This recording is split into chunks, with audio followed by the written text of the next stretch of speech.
Hello again, and welcome again to another episode of Down to Earth but Heavenly Minded. And I'm your host, Herb Risch.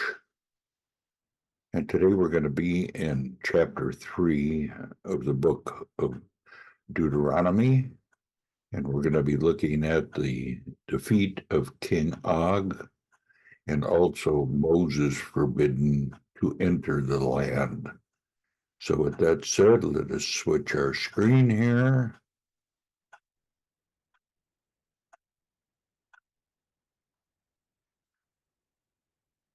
And we will continue on in our chapter. Chapter 3. Then we turned and went up the way to Bashan. And Og the king of Bashan came out against us, he and all his people, to battle at Adriai. But the Lord said to me, Do not fear him, for I have given him and all his people and his land into your hand. And you shall do to him as you did to Sihon the king of the Amorites, who lived at Heshbon. So the Lord our God gave into our hand Og also the king of Bashan and all his people, and we struck him down until he had no survivor left. And we took all his cities at that time. There was not a city that we did not take from them. 60 cities, the whole region of Argob, the kingdom of Og and Bashan. All these were cities fortified with high walls, gates, and bars, besides very many unwalled villages. And we devoted them to destruction, as we did to Sihon the king of Heshbon, devoting to destruction every city, men, women, and children. But all the livestock and the spoil of the cities we took as our plunder.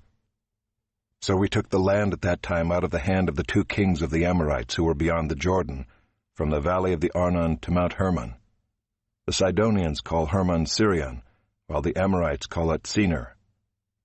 All the cities of the tableland, and all Gilead and all Bashan, as far as Salakah and Adriai, cities of the kingdom of Og and Bashan. For only Og the king of Bashan was left of the remnant of the Rephaim. Behold, his bed was a bed of iron. Is it not in Rabbah of the Ammonites? 9 cubits was its length, and 4 cubits its breadth, according to the common cubit.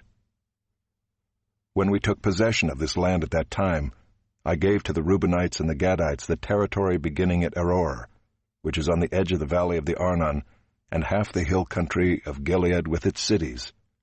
The rest of Gilead and all Bashan, the kingdom of Og, that is all the region of Argob, I gave to the half-tribe of Manasseh. All that portion of Bashan is called the land of Rephaim. Jair the Manassite took all the region of Argob, that is Bashan, as far as the border of the Geshurites and the Maacathites, and called the villages after his own name, Havoth-Jair, as it is to this day. To Machir I gave Gilead, and to the Reubenites and the Gadites I gave the territory from Gilead as far as the valley of the Arnon, with the middle of the valley as a border, as far over as the river Jabbok, the border of the Ammonites. The Arabah also, with the Jordan as the border, from Kinnereth as far as the sea of the Arabah, the salt sea, under the slopes of Pisgah on the east. And I commanded you at that time, saying, The Lord your God has given you this land to possess. All your men of valor shall cross over armed before your brothers, the people of Israel. Only your wives, your little ones, and your livestock, I know that you have much livestock, shall remain in the cities that I have given you, until the Lord gives rest to your brothers, as to you, and they also occupy the land that the Lord your God gives them beyond the Jordan. Then each of you may return to his possession which I have given you. And I commanded Joshua at that time, Your eyes have seen all that the Lord your God has done to these 2 kings. So will the Lord do to all the kingdoms into which you are crossing. You shall not fear them, for it is the Lord your God who fights for you. And I pleaded with the Lord at that time, saying, O Lord God, you have only begun to show your servant your greatness and your mighty hand. For what God is there in heaven or on earth who can do such works and mighty acts as yours? Please let me go over and see the good land beyond the Jordan, that good hill country and Lebanon. But the Lord was angry with me because of you, and would not listen to me. And the Lord said to me, Enough from you. Do not speak to me of this matter again. Go up to the top of Pisgah, and lift up your eyes westward and northward and southward and eastward, and look at it with your eyes, for you shall not go over this Jordan. But charge Joshua, and encourage and strengthen him, for he shall go over at the head of this people, and he shall put them in possession of the land that you shall see. So we remained in the valley opposite Beth Peor.